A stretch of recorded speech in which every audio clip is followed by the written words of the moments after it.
যে ভাষায় আজকে আমরা কথা বলছি, আমার শ্বশুর কই? যে ভাষায় আছে ওই যে ধরে রাখছে এটা একটু উঁচা করেন। এটা উঁচা না হলে তো দেখা যাবে না। এটা হচ্ছে আমাদের মানিকগঞ্জ জেলা সমিতির পক্ষ থেকে আমাদের ব্যানারের মাধ্যমে আসছে, ফুলের বড় তোড়া বেদি নিয়ে আসছি আমরা। এই যে আমাদের সাথে আছে আজিজুল ভাই, ইউটিউবার আপা,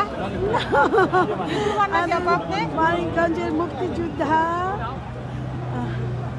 এই যে আমাদের শাহজাহান ভাই, এই যে রিমনের আব্বা, আপনি মাঝখানে আছেন নাকি? মাঝখানে ঠিক আছে। ঠিক আছে আমি ভিডিও করতেছি।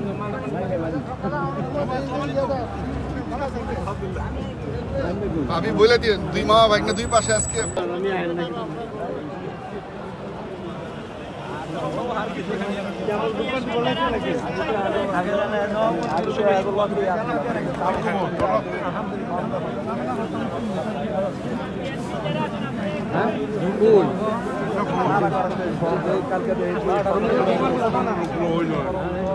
ঠান্ডা হইলে